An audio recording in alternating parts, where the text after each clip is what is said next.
Dia,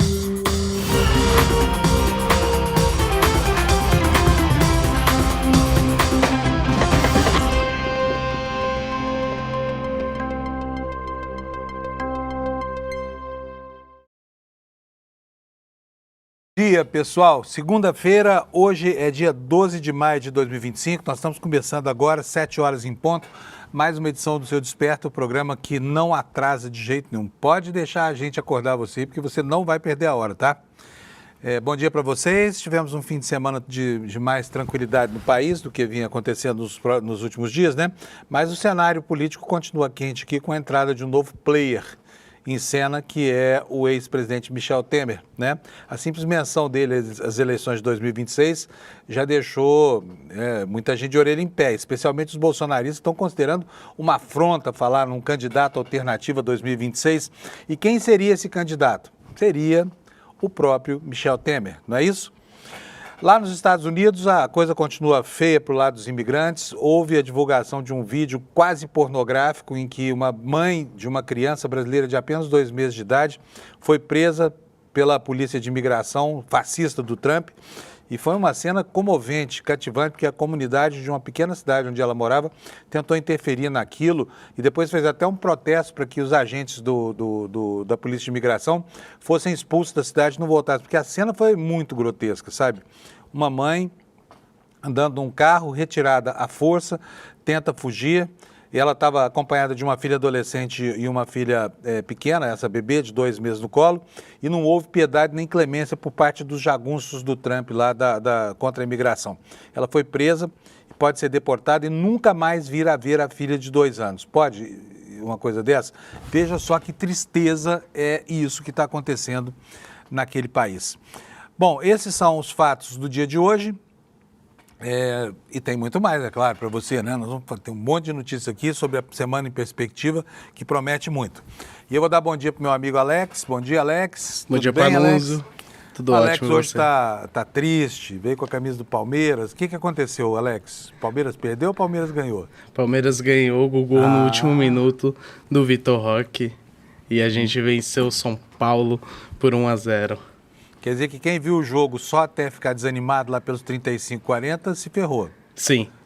Foi um lance que ele disputou com a defesa, tocou a bola pro Felipe Anderson, o Felipe Anderson chutou, o Rafael fez um milagre, só que no rebote o Tigrinho foi lá e fez o gol e sacramentou a vitória do Palmeiras por 1-0 e retomou a liderança, o Palmeiras com 19 pontos. Muito bom. O que mais que nós tivemos no mundo futebolístico esse fim de semana? Tivemos coisa pra caramba, né? Sim. Vamos lá que os torcedores pegam a fichinha que a gente já vai passar os resultados. O primeiro jogo foi entre Fortaleza e Juventude, 5-0. O Vitória ganhou do Vasco por 2-1.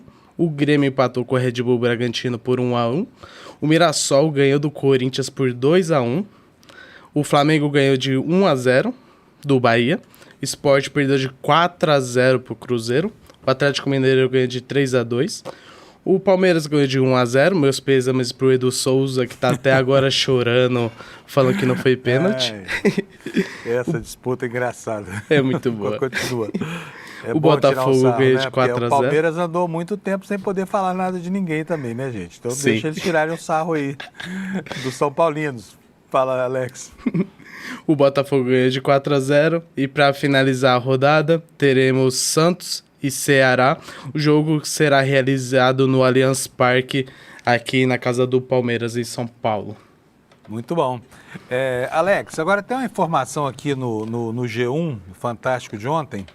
Eu queria, olha aí, homem procurado para assaltar a casa dos pais da namorada do Neymar é preso 8 horas depois. Isso aqui é antigo, né? De 2023 que foi esse assalto, não é isso? Isso, esse rapaz é suspeito em assaltar a casa dos pais da esposa do Neymar, Bruna Biancardi, em agosto de 2023, quando a residência em Cotia foi invadida e os pais da Bruna, foram feitos reféns. O suspeito foi identificado 2 anos depois, praticamente, e foi detido pela polícia, mas foi liberado por pouco tempo depois, devido ao erro administrativo. Você sabe qual foi o erro, Panuso? Qual foi o erro? O mandado estava expirado e não foi renovado a tempo. Então, o suspeito saiu pela porta da frente da delegacia. Tá, agora só esclarece uma coisa. Qual Bruna que é? A Marquezine ou a Biancardi? A Biancardi. São tantas então tá Brunas. O Neymar tem um gosto por Bruna, né? Sim. Já não se pode criticar. Ou a repetição dos nossos nomes, porque são duas mulheres muito bonitas. Sim. Vamos lá então, Alex, que terminamos por hoje, né? Isso, terminamos. Também, só para finalizar, para não esquecer do futebol feminino, teve Cruzeiro contra o Bahia 1-0, Red Bull Bragantino 2, América Mineiro 0 e Ferroviária 1, Corinthians 1 no Brasileirão Feminino. Vamos nessa, Panunzio? Vamos nessa que é bom aberto. O dia já começou e o pessoal está esperando as notícias, né? Gente, olha, antes de mais nada, meteorologia, como a gente faz aqui todo santo dia, né? E olha aí, temos só essa área em amarelo lá no norte do país, a partir do norte do Mato Grosso, norte do Tocantins, pegando aí praticamente todos os estados da região norte, com avisos de chuvas intensas, perigo potencial, não é nada muito grave. E aqui na região de Salvador, continua aqui o aviso do INMET para chuvas intensas. Então essa aqui é a condição meteorológica para hoje, nada de muito grave no Brasil, né? E aqui a parte mais ao sul, sudeste, centro-oeste, vai ter dias bonitos aqui, essa semana, dias de outono, né? Vamos ver agora como é que fica a previsão das temperaturas nas capitais. Vamos ver aqui. Aqui, quando eu preciso que esse troço ande, o portal do INMET não anda, viu? Mas ele já vai andar para vocês aqui, porque, afinal de contas, né, o mundo não para. Deixa eu botar aqui de novo aqui a previsão. Está aqui, chegou na página. Vamos lá, né, Alex? Olha aqui, ó, no sul, tempo com sol céu muito claro. Porto Alegre vai a 24, teve mínima de 12. Florianópolis vai a 23, com 17 mínima. Curitiba vai a 18, teve 11, fez mais frio lá. São Paulo foi de 15 na madrugada, estava bem frio aqui, e irá até 22 graus Celsius, portanto vai ser um dia fresquinho. No Rio de Janeiro, a temperatura foi de 19 irá para 25, na hora mais quente do dia. Em Vitória vai variar de 21 a 25. Em Belo Horizonte, a temperatura máxima será de 23, a mínima também foi de 15, bem fresquinho. Goiânia, a temperatura vai de 19 a 30, Brasília de 15 a 27, Campo Grande de 18 a 30, Cuiabá, nuvens lá, né? 32 de máxima, 20 graus de mínima. Porto Velho, 35 com 23. Que mais aqui? Rio Branco, a temperatura vai de 20 a 30. Manaus, de 24 a 32. Boa Vista, de 23 a 32. Macapá, de 23 a 30 graus Celsius. Belém, de 24 a 31. São Luís terá 32 de máxima, teve 24 de mínima. Fortaleza, 31 de máxima. Aqui essas áreas aqui do litoral do Nordeste, olha, do Ceará até o Rio Grande do Norte, com risco de chuva, tá? Recife terá 31 graus. Maceió, 30. Aracaju, 28. Que mais? Salvador, que é a penúltima cidade aqui faltando, 29 graus. E Palmas, do Tocantins, né? Com muitas nuvens, Palmas não é a última não, hein, gente? Palmas, 34 graus, vai estar bem quente por lá. E Teresina, 1 grau a menos, 33 graus, né? Aqui está dada, então, a previsão do tempo para vocês. Vamos agora saber quais são os destaques no nosso site iclnoticias.com.br, que já está aí na sua tela. O destaque principal é para essa viagem do Lula à China, onde ele vai ter um encontro importante lá com empresários, né? E bastante prolífica essa viagem do Lula, porque já há uma montadora anunciando que vai produzir carros aqui no estado de Goiás. Já a gente vai ver o que é isso, tá? Mas vamos ver aqui o primeiro destaque sobre a agenda do Lula.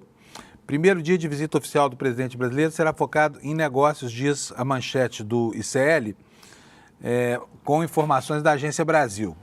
Quais são as informações? O presidente Lula tem uma agenda repleta de encontros com empresários nesta segunda em Pequim, onde cumpre uma visita oficial nos próximos dias. Segundo o Palácio do Planalto, ele vai se encontrar com CEOs, né, que são os diretores executivos de duas grandes empresas chinesas. A primeira reunião será com uma pessoa chamada Lei Zhang, né? Ele é da Envision Energy, que produz turbinas de energia eólica. Em seguida, ele recebe Sheng Fubo, a empresa dele é a Norinco, uma corporação industrial que atua nos setores de defesa, automotivo, fabricação de máquinas, produtos químicos e eletrônicos, entre outros. Portanto, é um grupo que tem um escopo de atividade gigantesco, né? As reuniões acontecerão ao longo da manhã no hotel onde Lula está hospedado, Já foi isso tudo aqui, porque foi, né, na noite, aqui pelo nosso horário, de domingo para segunda. A gente vai atualizar isso depois, tá bom? Na tarde da segunda, que foi durante a madrugada, né, ao longo da manhã no hotel, que serão realizadas essas audiências, tá? Lula prossegue com a agenda empresarial, participando de encontro com representantes de empresas do setor de saúde, seguindo da assinatura de acordos. E no fim do dia, também já deve ter acontecido, o presidente brasileiro participa do encerramento do Seminário Brasil-China, que reúne empreendedores de ambos os países. Na terça-feira, ou seja, hoje à noite, né, a visita oficial terá continuidade com a participação do presidente brasileiro na cúpula dos chefes de Estado e de governo na Comunidade de Estados Latinos, Americanos e Caribenhos, CELAC, com o governo da China. A CELAC é a única organização que reúne praticamente todos os países latino-americanos. E no mesmo dia, cumprindo uma visita de Estado, o Lula terá encontros com as principais autoridades chinesas, entre elas o presidente da Comunicação Permanente da Assembleia Nacional Popular, Zhao Leji, e o primeiro-ministro da China, Li Qiang, e finalmente uma reunião ampliada com o presidente da China, Xi Jinping, no Grande Palácio do Povo. Ao menos 16 acordos serão assinados durante essa viagem do Lula, que já está acontecendo em território chinês. Vamos voltar para os destaques aqui do ICL, porque tem muita coisa hoje, muita notícia importante, né? E eu vou aqui para esse destaque internacional para introduzir aqui as informações sobre o horror que está acontecendo lá nos Estados Unidos em relação a essa política neonazista da anti-imigração, né? Tem dois fatos marcantes lá. O primeiro é que o governo dos Estados Unidos, né, mantém a sua política de deportações e insiste no objetivo de se transformar no fascínora que mais expulsou gente do território americano na história, né? E aos poucos está conseguindo, com a onda de terror que espalha por lá, assustar todo mundo, inclusive a comunidade brasileira, que a gente já vai falar sobre o que está acontecendo lá, tá? Mas vamos voltar aqui, olha. Brasileiros falam sobre o cerco de Trump agora não aos estrangeiros, mas sim às universidades, né? Onde acontecem igualmente deportações, censura e medo do futuro, porque isso desestabilizou profundamente a comunidade, especialmente a comunidade internacional congregada por essas academias, mas também a comunidade acadêmica americana, né? Então aqui a matéria do ICL fala que alunos e professores brasileiros estão relatando medo e insegurança com políticas do presidente republicano para o ensino superior. O que está acontecendo lá, gente, é uma verdadeira caça às bruxas, né? O governo Trump se autoproclamou um cruzado aí contra o progresso científico e está levando a efeito totalmente a sua política de preconceito e discriminação de minorias lá, que ele chama de política DEA, né? Ou de política woke. Ele tem birra disso aí, e as cenas de terror que estão surgindo em função dessa implicância ideológica, do ódio ideológico que ele dissemina, são aberrantes, né? O que diz aqui a matéria do ICL? A gestão de Donald Trump nesse retorno à Casa Branca tem como uma das marcas ofensiva sistemática contra as universidades dos Estados Unidos. Na verdade, é uma cruzada contra o saber, né? Sob a justificativa de combater o antissemitismo e restaurar a ordem nos espaços universitários, o republicano impôs cortes bilionários em financiamentos e bolsas, persegue estudantes estrangeiros, revoga vistos e pressiona instituições a adotarem novas diretrizes pedagógicas. A Universidade de Colômbia foi o primeiro alvo e capitulou, né? Nem todas tiveram a hombridade da Universidade de Harvard, né?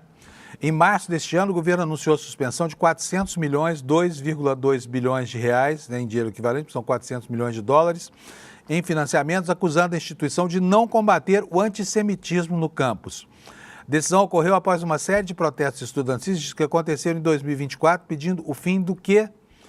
Do horror genocida em Gaza, tá? Basta defender as crianças de Gaza que você é considerado antissemita por esse governo neonazista do Trump. Tá? E isso tem consequências muito severas dentro da comunidade acadêmica. A pressão do governo, diz aqui a reportagem do ICL, se espalhou rapidamente para outras instituições, impondo restrições à pesquisa e à liberdade de expressão sobre os bombardeios de Israel em Gaza.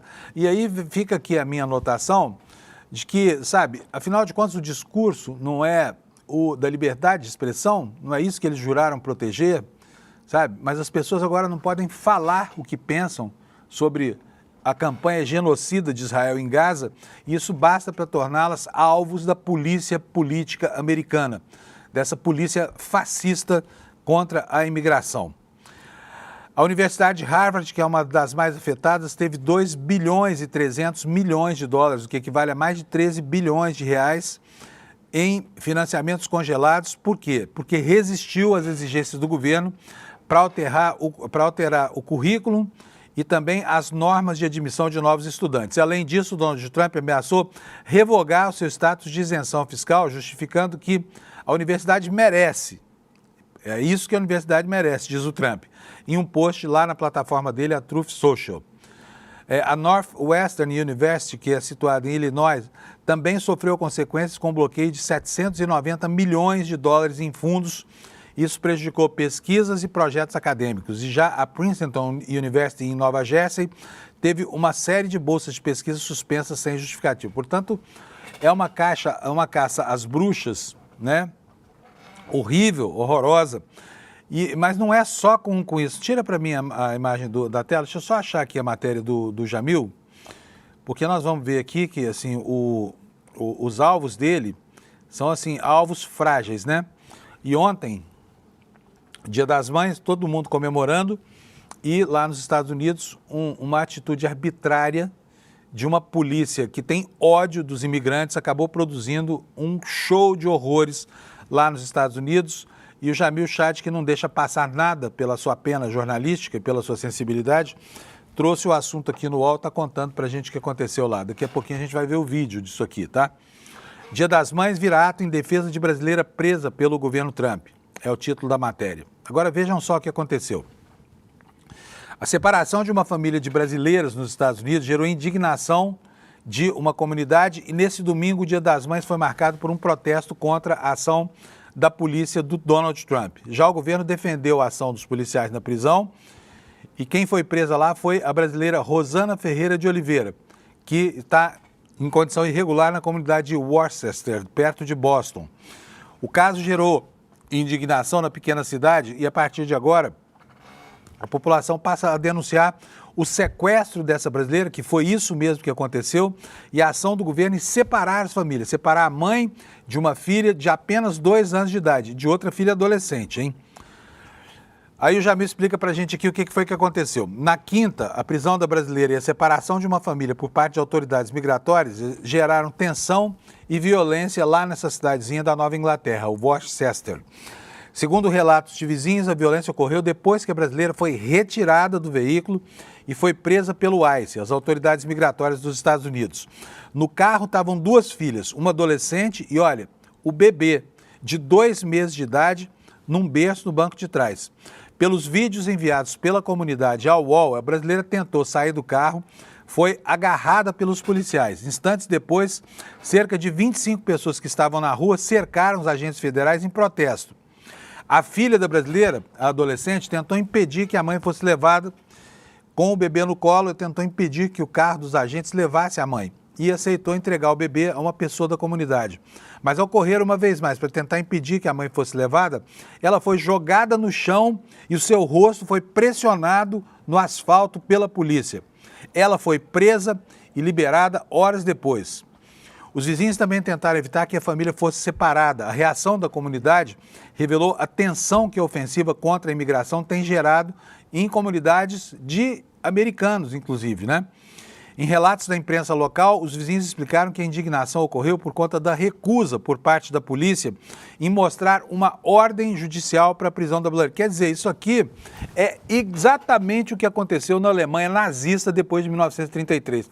Prisões arbitrárias, prisões sem mandato, prisão sem ordem judicial, gente sendo separada, mães de filhos, e muito provavelmente essa senhora aqui, essa brasileira, tomara que não aconteça, porque seria uma desumanidade absoluta, né? E talvez esse caráter de desumanidade absoluta seja o combustível das ações desse neonazista chamado Donald Trump, né? Eu vou mostrar para vocês agora o vídeo disso aqui. Alex, nós temos o vídeo aí? Então vamos lá. Olha só, a comunidade aí correndo, tá vendo só? O carro é parado, ó, a moça foge, né? Essa é a filha da mulher que foi presa, a filha da brasileira.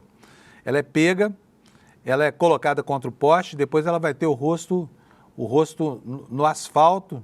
Olha aí, a comunidade tentando ajudar, vocês estão vendo? Enfrentando a polícia, mas a violência foi grande e não houve o que fazer. Acabaram prenderam a mãe, prenderam a filha, separaram o bebê que ficou na mão da comunidade. Uma coisa horrorosa isso que aconteceu. O que diz aqui a continuidade quando você vê o vídeo? Pode deixar o vídeo tocando aí, para que nosso horror possa ser exercitado logo nas primeiras horas dessa segunda-feira. Ethel Haxiaj, vendedora da cidade, ficou indignada, cidadã americana. Num vídeo no qual critica a policial, a representante insiste que nada daquilo era necessário. Vocês não precisavam ter colocado o rosto dela no chão, diz. Eu estou aqui para proteger a minha comunidade. A polícia também prendeu Ashley Spring, de 38 anos, uma ativista local do segmento da educação. Foi acusada de empurrar, tadinhos desses trogloditas, não é não? Foi acusada de empurrar os policiais quando tentavam prender a jovem e jogar uma substância líquida sobre eles, uma substância líquida desconhecida. Uma declaração do administrador da localidade, que se chama Eric Batista, confirmou a tensão. Ele disse o seguinte: a série de eventos foi sem dúvida perturbadora e a filmagem de uma família sendo separada é angustiante. E aqui o Jamil nos conta também o que disse o governo Trump sobre essa cena horrorosa, sobre essa cena, né, horrível, da truculência fascista lá, deportando gente dessa forma. O Departamento de Segurança Interna dos Estados Unidos divulgou uma declaração na qual acusa a mulher, de agressão e agressão com arma perigosa e agressão a uma vítima grávida. Não há qualquer explicação sobre quando esse caso teria ocorrido e nem se estaria relacionado ao momento da operação. Ou seja, portanto, deve ser mais uma rematada mentira desse governo fascista que odeia e está expurgando estrangeiros, inclusive brasileiros. Na mesma declaração, o governo também acusou a vereadora Ethel Haxiaj, que protestou durante a violência no ato, porque, segundo as autoridades federais, ela teria usado o caso para fazer uma manobra política e disse que ela havia incitado o caos ao tentar obstruir a aplicação da lei. Os agentes do ICE e a polícia local recuperaram o controle da situação e o ICE prendeu Ferreira de Oliveira, foi o que disse aqui o governo americano, que não se cansa de provocar pavor, medo e pânico em todos e também na comunidade brasileira, né? O assunto foi anotado, eu vou mostrar para vocês, pode botar minha página no ar, por favor? A deputada Duda Salabert fez aqui uma tuitada, né? A Duda, que é uma ativista, está sempre atenta ao que está acontecendo. Ela disse o seguinte: olha, as imagens são revoltantes. Uma mãe brasileira foi arrancada do carro e presa com brutalidade ao ser deportada em Massachusetts sob ordens da Polícia Migratória de Trump. A filha dela, de 16 anos, foi ao chão com um bebê no colo. As famílias estão sendo separadas, já são mais de 50 prisões desse domingo, centenas de relatos de perseguição a imigrantes, segundo uma organização de apoio local. Acionei, diz aqui a Duda Salabert, o Itamaraty, para que esse caso seja acompanhado de perto. O Brasil precisa proteger seus cidadãos. Não podemos, diz a deputada, normalizar a violência e o racismo contra imigrantes nessa tristíssima quadra do tempo, né? Em que pessoas que vão tentar a vida numa nação que suga o mundo são tratadas dessa forma. Mas olha, gente, não é todo mundo que é tratado assim, tá? Não é, não. Tem coisas acontecendo lá que até Deus duvida. Por exemplo, isso aqui que está na capa de hoje do The New York Times, enquanto fecha as portas para mães de crianças com 2 anos que pretende deportar, enquanto manda gente para um campo de concentração em El Salvador, enquanto reativa o outro campo de concentração, que é o presídio de Guantánamo, e fala em ativar um presídio em São Francisco, na ilha de Alcatraz, né, os Estados Unidos abrem as portas para os brancos africanos, os brancos racistas africanos, que durante décadas segregaram a população negra e agora se dizem vítimas de perseguição porque não toleram viver num país de maioria negra, com leis para proteger essa maioria negra dos arroubos e da fúria com que foram tratados ao longo da história, né? Então, os Estados Unidos estão recebendo, já receberam lá, 49 brancos sul-africanos, tá? Todos eles se dizendo, somos exilados, somos exilados. Vamos ver a manchete aí do New York Times, o que diz: sul-africanos brancos recebem status de refugiados de Trump e vão para os Estados Unidos. Ou seja, o Trump inverteu a coisa. Ao invés de proteger as minorias vulneráveis mesmo, agora ele protege as maiorias opressoras, tá? E está recebendo nos Estados Unidos a borra, a escória da humanidade, são esses racistas sul-africanos lá. É o único país que recebeu até agora, né, um alento em relação à aceitação de emigrantes, ou de asilados, ou de refugiados, como queira. E porque, muito provavelmente, não só por causa do racismo expresso do Trump, como também de alguma pressão do Elon Musk, que é sul-africano, e diz que os brancos lá do país dele estão sofrendo um regime de opressão incrível lá por parte da maioria negra, o que, na verdade, é mentira. Os jornais da África todos são unânimes em desmentir, né? Mas vamos voltar ao New York Times aqui, que é um jornal branco, né? Lá das elites brancas dos Estados Unidos, também indignado com isso, tá? O que diz aqui a matéria? Um avião fretado, financiado pelos Estados Unidos, transportando dezenas de sul-africanos brancos que alegam ter sido vítimas de discriminação em seu país de origem, partiu de Joanesburgo nesse domingo, rumo aos Estados Unidos, onde o governo Trump recebe como refugiados. A saída dos sul-africanos brancos, que dizem ter tido seus empregos negados, né? Empregos negados. Quantos negros será que deixaram de trabalhar porque os brancos discriminaram na história? Mas, enfim, eles dizem que tem sido alvo de violência por causa da sua raça, e isso, na opinião dos beneficiários desse acordo, foi um acontecimento notável na redefinição da política externa dos Estados Unidos pelo presidente Trump. Trump suspendeu praticamente todas as admissões de refugiados para pessoas que fugiam da fome, de guerras, de lugares como o Sudão, como a República Democrática do Congo. Só que ele criou um caminho rápido para a entrada dos tais afrikaners, né? Uma minoria étnica branca que criou e liderou o brutal regime do apartheid na África do Sul. Observa aqui o jornal The New York Times.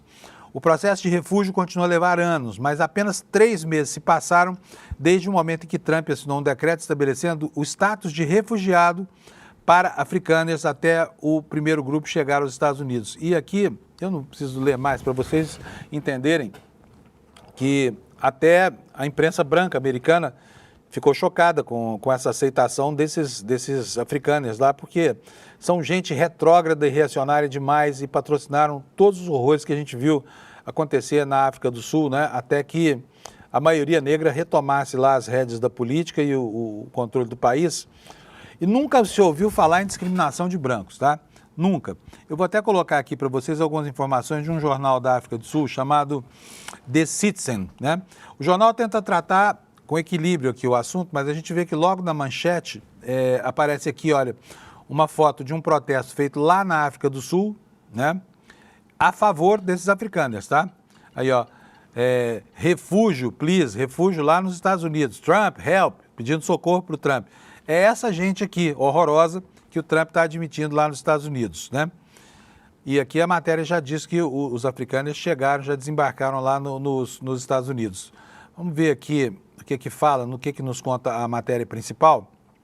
Ela diz o seguinte, olha, o CEO do Africa Forum, Carly Creel, não se comprometeu ontem sobre se apoiava os africanos que aceitassem a oferta ao lado do presidente dos Estados Unidos e que estão pretendendo ir para a América como refugiados, para fugir dos que alguns afirmam ser um genocídio contra brancos, genocídio contra cidadãos brancos e contra os afrikaners em particular. Os afrikaners se distinguem da população branca em geral pelo seu racismo e também porque são a população prevalente nos meios rurais sul-africanos, né?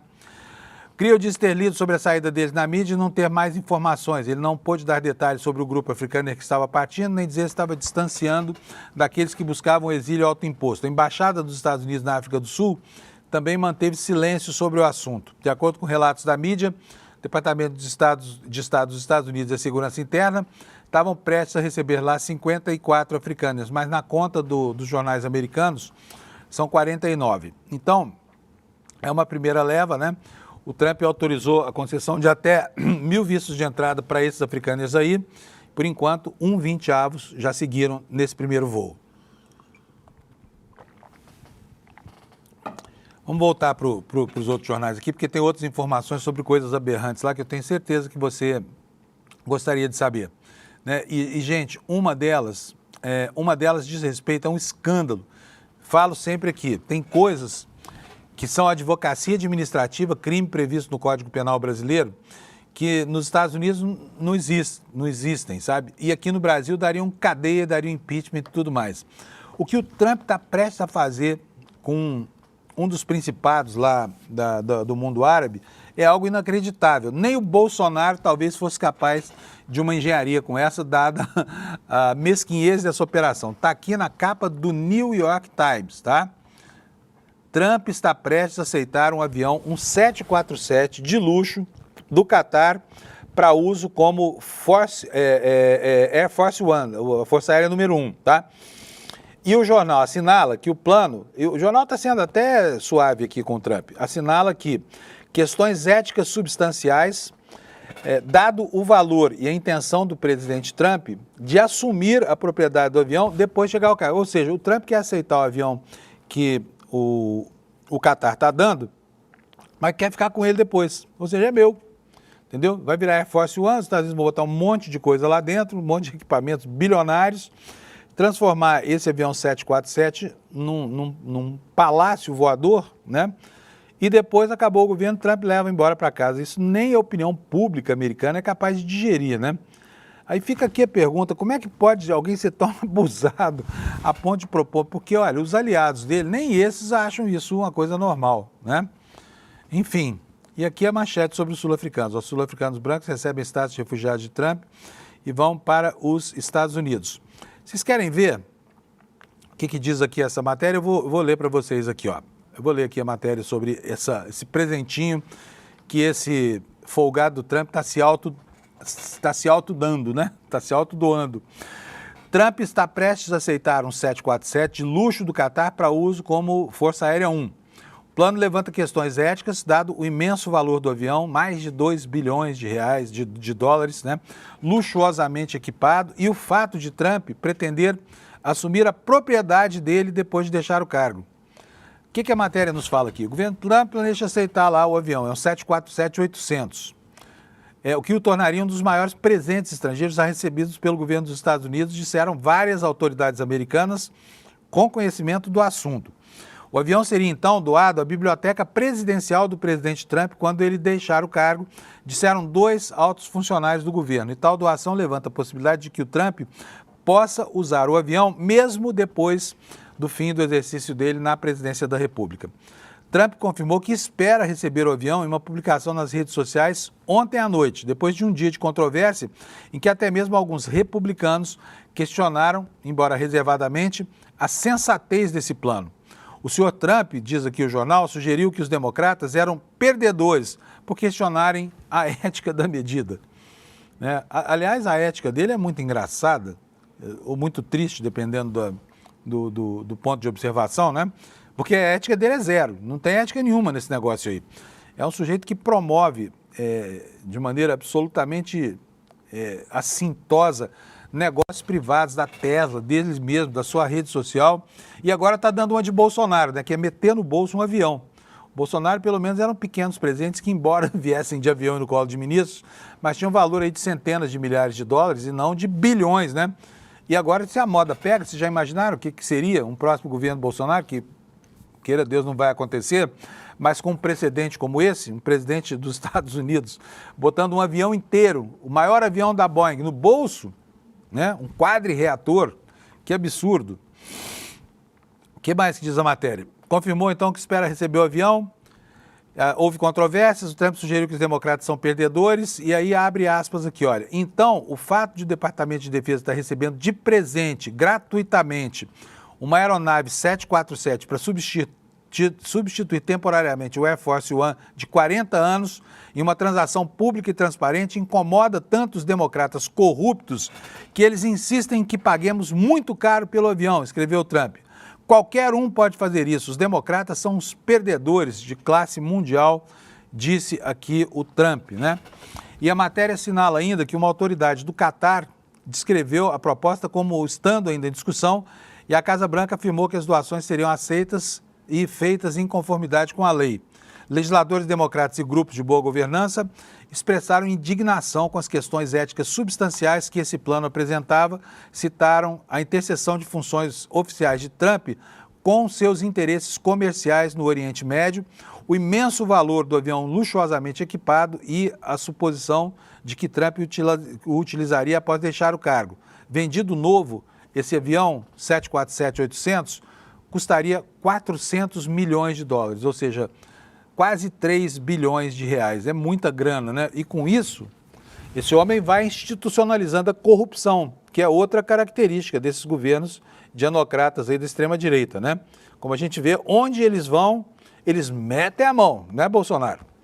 E, enfim, mas lá nos Estados Unidos a legislação sobre presidentes é controversa, mas isso aqui é um suborno gigantesco. Como é que alguém vai aceitar 2 bilhões de reais de presente de um governo que tem muitos interesses na economia americana, né? Olha, aqui tem uma outra informação na matéria de que a ABC News, né, a segunda rede americana, informou na manhã de domingo que a doação do avião seria anunciada nos próximos dias, enquanto Trump realizar uma viagem internacional prolongada a 3 países do Oriente Médio, um deles o Catar. O que será que os sheiks lá do Catar vão obter do Trump em contrapartida a essa doação, né?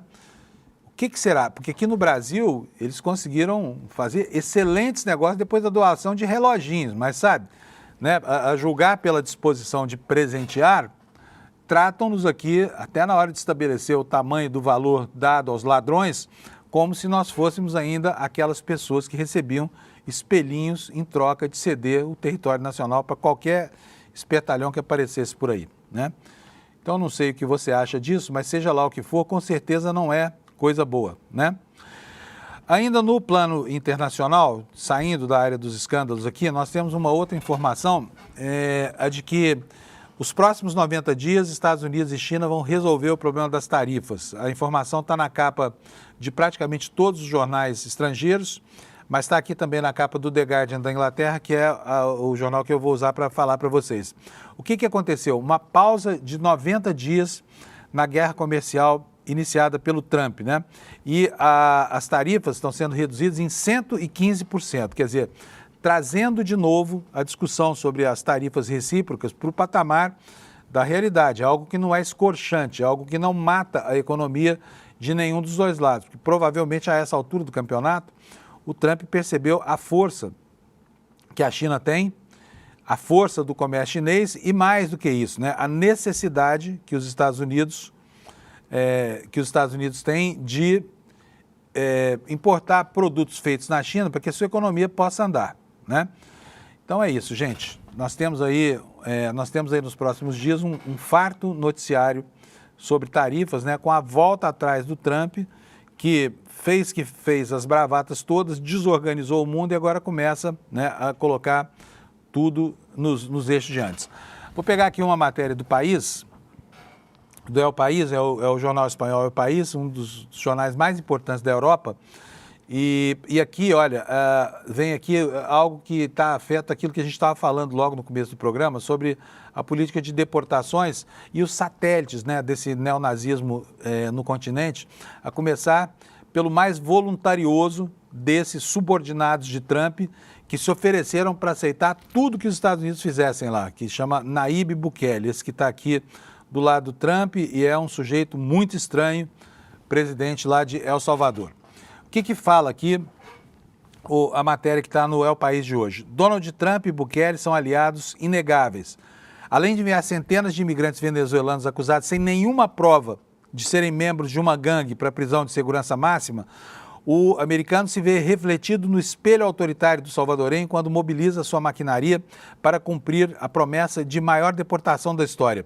Tanto El Salvador quanto agora os Estados Unidos, o respeito aos direitos fica em segundo plano quando se trata de mostrar resultados, diz aqui o comentarista do El País na Espanha.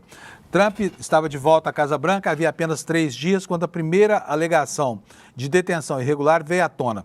Na tarde de 23 de janeiro, agentes de imigração invadiram um mercado de peixe em Newark, Nova Jersey, prendendo um cidadão latino dos Estados Unidos sob suspeita de ser um imigrante ilegal. Os policiais não acreditaram na identificação e aí crimes como esse que vem enumerando aqui vão sendo repetidos à exaustão, né?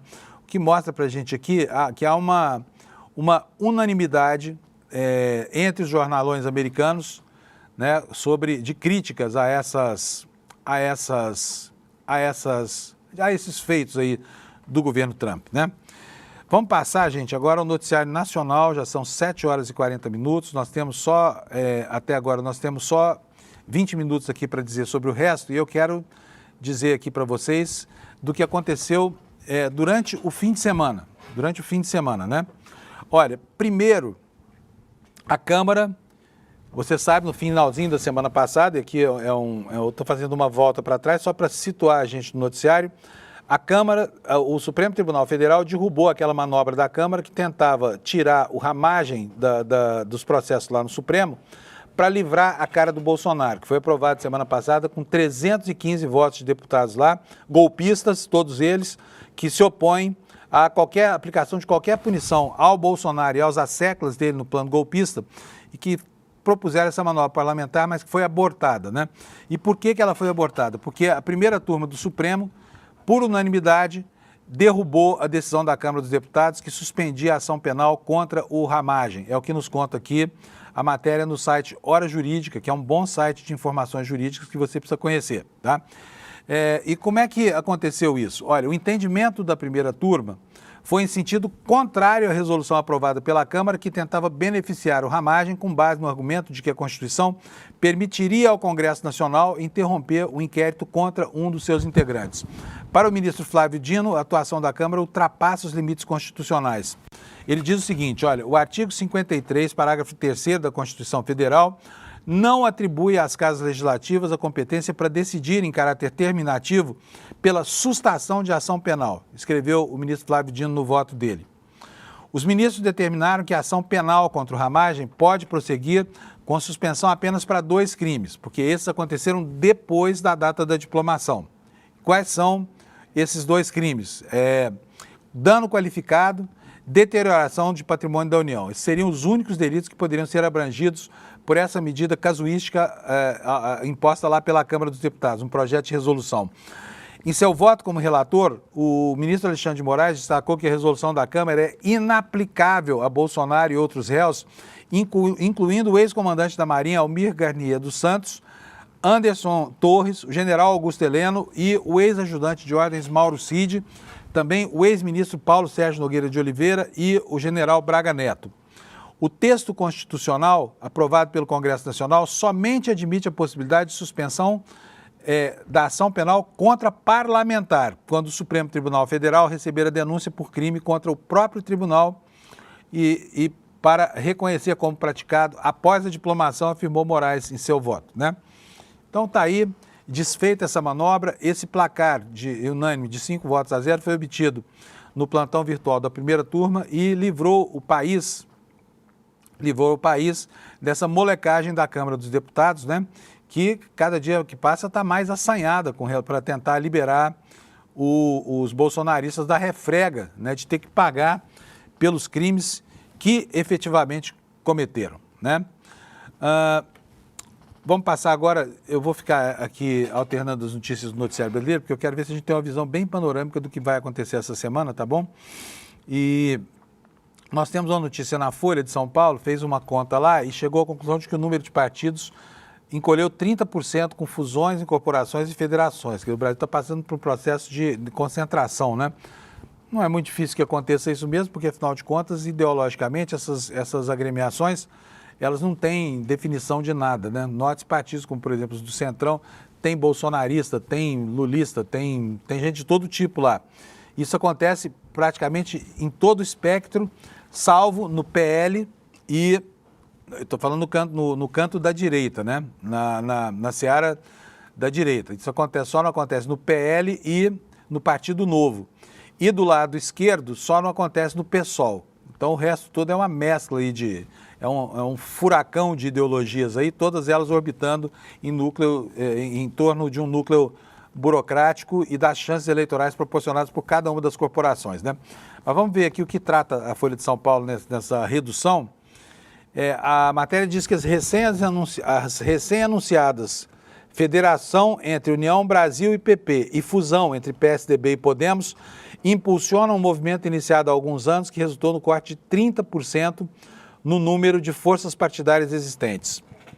O país alcançou 35 legendas distintas em 2015, conta que deveria baixar a 24 agremiações quando essas uniões fossem concretizadas. O enxugamento será mais acentuado no Congresso, que em 2019 tinha 30 siglas representadas, e agora haverá um encolhimento quase à metade, apenas 16 siglas lá, o que já é muito, né?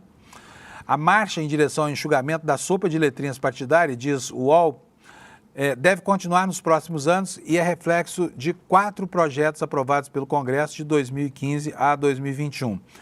O primeiro de todos, em 2015, buscou dificultar a criação de partidos.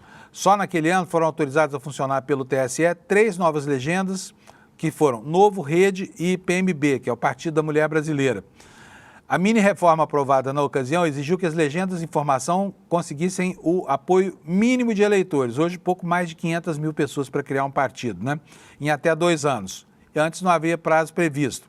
Sendo que nenhum dos partidos poderia sendo que nenhum desses assinantes das moções de criação dos partidos poderiam ser filiados a partidos já existentes, sendo que antes isso era possível. Essas novas regras foram cruciais para barrar, por exemplo, a tentativa de criação da Aliança Brasil, aquele partido natimorto do Bolsonaro, né, o partido da bala, partido que o Bolsonaro e apoiadores tentaram colocar de pé e não conseguiram entre 2019 e 2022. Acabou sendo um fracasso a iniciativa parlamentar e mesmo com a força eleitoral da máquina bolsonarista e com o Bolsonaro no poder, não se conseguiu nada, né?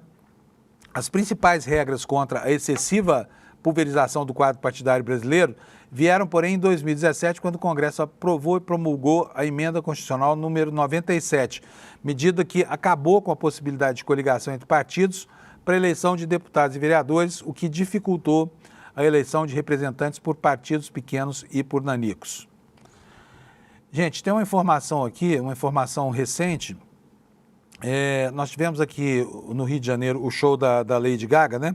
E foi preso um grupo de pessoas.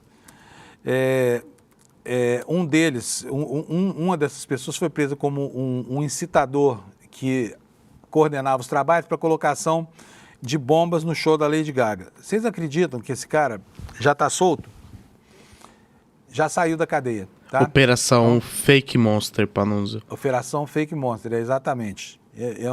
Assim, no Brasil não tem problema você armar um atentado terrorista, né? Tentar atentar contra uma multidão do tamanho daquela que se aglomerava ali, né? No show da Lady Gaga. Mais de 2 milhões de pessoas, hein, Alex? Já pensou o tamanho? E eu preciso lembrar aqui, Alex, você não era nascido ainda, mas em 1981, sim, nós tivemos o último atentado terrorista da ditadura, que foi o atentado do Rio Centro. Foi o último de todos. Foi tão mal sucedido, porque 2 oficiais do Exército, né, um capitão e um sargento, se meteram num Fusca, que era de propriedade desse capitão, que chama Wilson Machado, terminou a vida como general, hein? E os caras foram colocar uma bomba em um show feito para comemorar o 1º de maio no Rio Centro, lá no Rio de Janeiro. Tinha milhares de pessoas lá. Ocorre que a bomba explodiu no colo do soldado, que acabou morrendo, e o capitão Wilson Machado também ficou muito machucado e nunca, jamais foi punido pelo ato de terrorista praticado pela ditadura. A derradeira ação terrorista de muitas centenas que foram praticadas com o objetivo de criar pânico e pavor no público que inocentemente assistiu um show, né, no Rio Centro, que reunia ali a elite da música popular brasileira. Então, é isso que acontece. E isso tem uma profunda relação com esse atentado no show da Lady Gaga. Embora não se possa identificar uma razão política, mas aí, olha, aí está toda a antipatia desses núcleos de reacionários, bolsonaristas e outros neonazistas com relação à música, né? E a grandes aglomerações de pessoas identificadas com gêneros que não são os deles, tá?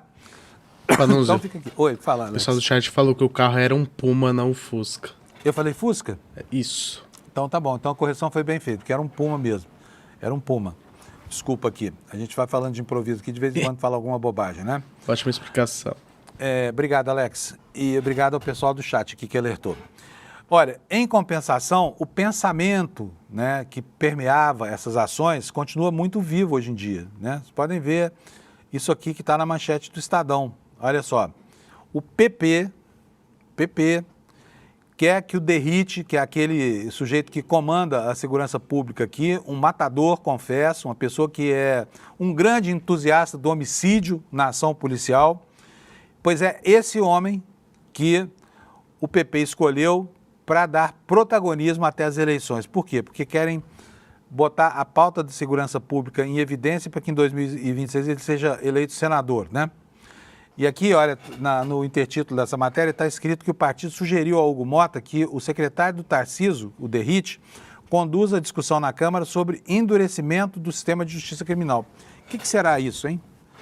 Endurecimento do sistema de justiça criminal. Será que é para instituir a pena de morte no Brasil? Endurecer mais do que já são duras as penas? Podia endurecer os miolos dessa gente para aprender que violência não se combate com violência, violência se combate com inteligência, né? E inteligência falta a essa gente truculenta que acha que é matar bandido num país que não tem pena de morte, que vai resolver o problema. Olha, se a violência policial, se a jagunçícia oficial, que já existe no Brasil, a larga, né? Tudo quanto é lugar do Brasil, a polícia é violenta. Não sei... Sei de polícias um pouco menos violentas, mas polícia civilizada, como tem na Inglaterra, na Noruega, como tem em parte dos Estados Unidos também, eu não vi, não conheço, tá? E o que essa gente quer? Essa gente quer matar. Essa gente quer matar, porque eles têm tesão pela morte, eles são fascinados pela morte, né? E é a essa gente que o PP quer dar protagonismo aqui, quer que esse troglodita do Derrite seja eleito senador lá em 2026. E a matéria diz que os progressistas querem dar estrutura e apoio político para que o secretário Guilherme Derrite se torne uma referência política no debate sobre a criminalidade no país. O diagnóstico do partido é que o tema superou saúde e educação como principal assunto da sociedade, cenário no qual Derrite teria condições de canalizar a aflição dos eleitores em votos e se eleger senador em 2026 com apoio de quem? Jair Bolsonaro e o seu filhote Tarcísio de Freitas, governador de São Paulo. Derrite estava no PL e acertou o retorno ao PP. Filiação seria oficializada em evento nessa quinta-feira, 8, mas foi adiada para o próximo dia 22 para que o Tarcísio e os 49 deputados federais da sigla possam comparecer. O ex-presidente da Câmara, Arthur Lira, óbvio, não podia faltar num regabofe como esse, né? E quem mais vai estar lá? Segurem as carteiras, Valdemar da Costa Neto, né? Valdemar da Costa Neto. E junto com ele, Gilberto Kassab, que esperto que é, não deve levar a carteira no evento.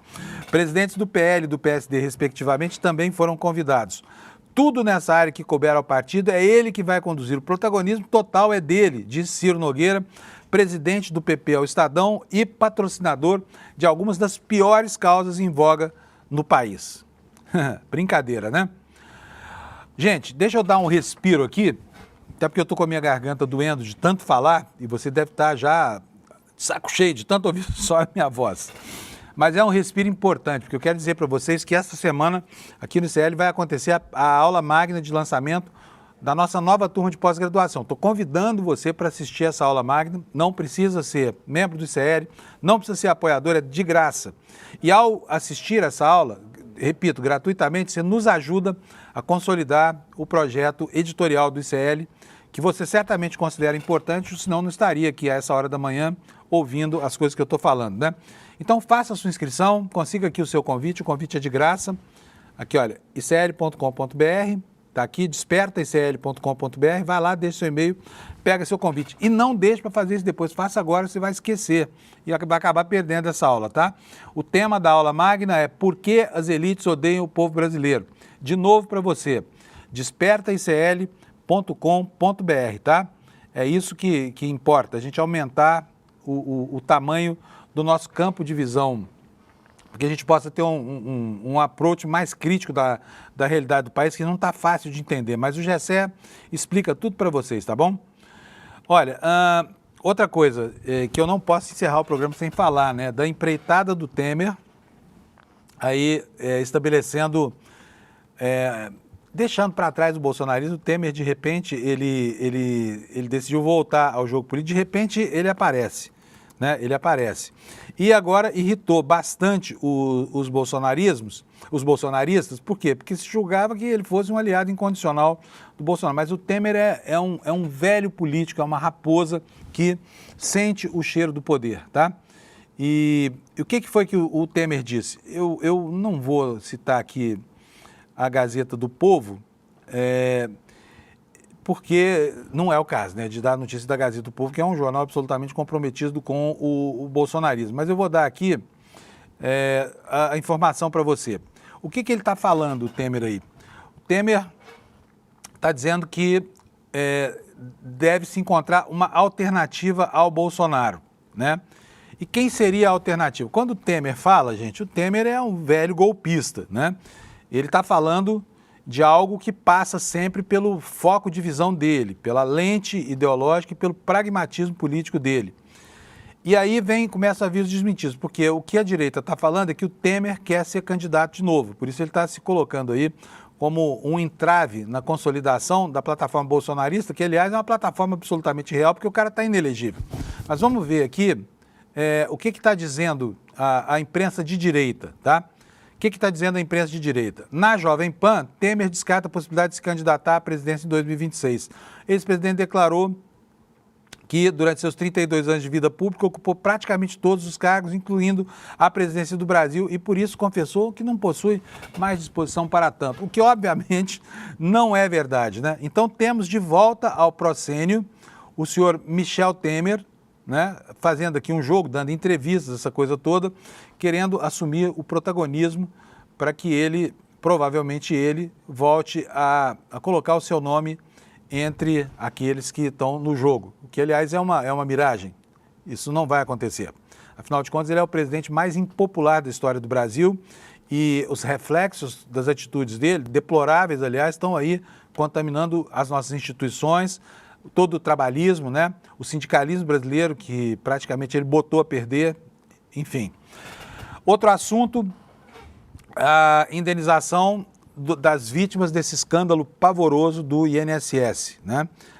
Já existe agora uma definição sobre por onde começa a devolução do dinheiro roubado por essa quadrilha que se abrigava no governo desde os tempos de Bolsonaro e até semana retrasada, pleno governo do Lula. O Estadão está nos informando aqui que os pensionistas devem começar a ser ressarcidos da fraude no próximo pagamento e quem disse isso foi o vice-presidente da República, né? Primeiro, devolvem uma fração desse tamanhozinho, 289 milhões de reais. A Advocacia Geral da União bloqueou 2,5 bilhões das entidades e das empresas que fizeram depósito indevido. Agora, ordem de bloqueio não significa bloqueio efetivo, né? Porque se chega lá, manda bloquear a conta do cara, não tem nada na conta, já era.